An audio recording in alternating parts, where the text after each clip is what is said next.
नमस्कार। जय राधे कृष्णा। मन जब विचलित हो जाता है, मन जब दुखी होता है तो हमारा सबसे ज़्यादा गुस्सा भगवान के ऊपर निकलता है। हम उसको कोसते हैं कि उसने हमारे साथ क्या किया, ये हमारे साथ क्यों हुआ। लेकिन कहीं ना कहीं भगवान इसका दोषी नहीं होता है, इसका दोष होता है हमारे कर्मों का।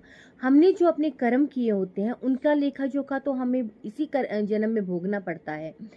भगवान तो हमारे लिए वही करता है जो वो हमारे लिए चाहता है।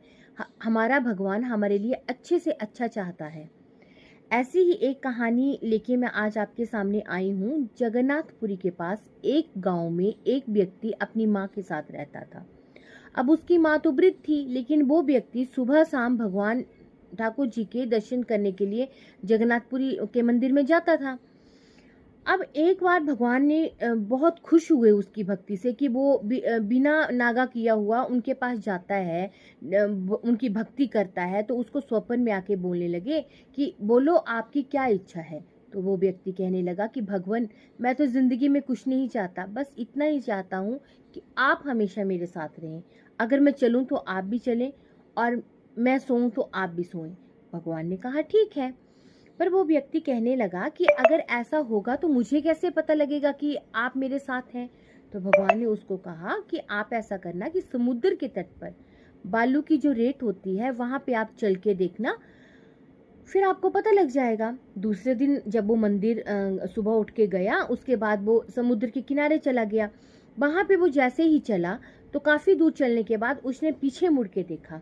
तो पीछे मुड़ के वो क्या देखता है, पीछे मुड़ के उसने देखा कि दो पैरों के निशान उसके थे और दो उसके ठाकुर जी के थे। वो बहुत खुश हुआ। उसने मन ही मन सोचा कि नहीं, भगवान तो मेरे साथ में ही है। अब कुछ टाइम तक ऐसे ही चलता रहा। अब कुछ समय के बाद जो है उसकी जो माँ वृद्ध थी वो चल बसी। अब वो बहुत दुखी रहने लगा। वो भगवान के मंदिर गया, उसने वहाँ पे मतलब घंटों बैठकर ऐसे ही टाइम गुजारता रहा। एक दिन वो सुबह वैसे ही समुद्र के किनारे में चल रहा था। तो उसने देखा कि जब उसने पीछे मुड़ के देखा तो दो ही पैरों के निशान थे, चार पैरों के निशान नहीं थे।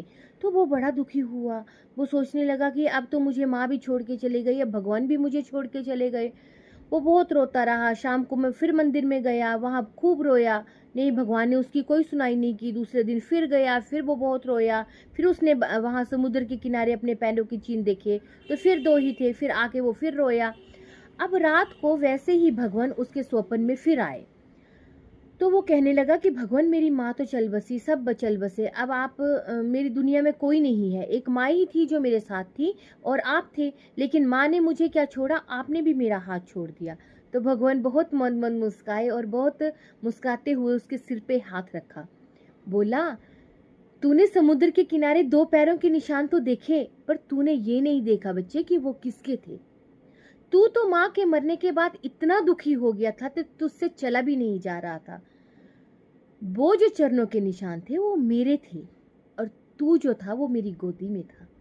मैंने तुझे उठाया था बच्चे, मैं तुझे उठा के चला था। पैरों के सहारे तो मैं चला था, तू तो मेरे सहारे चला था। अर्थात ये कहानी सुना के मैं कुछ साबित नहीं करना चाहती कि मैं बहुत धर्मात्मी हूँ, कि मुझे बहुत कुछ पता है। लेकिन मैं ये दिखाना चाहती हूँ, ये मैंने भी सोचा और मैं आपको भी ये दिखाना चाहती हूँ कि भगवान हमें कभी नहीं छोड़ते हैं। भगवान हमेशा हमारे साथ रहते हैं। वो हमारे इर्द गिर्द रहते हैं, हमारे मन में रहते हैं। बस देर है तो उन्हें झांकने की। नमस्कार। जय राधे श्याम।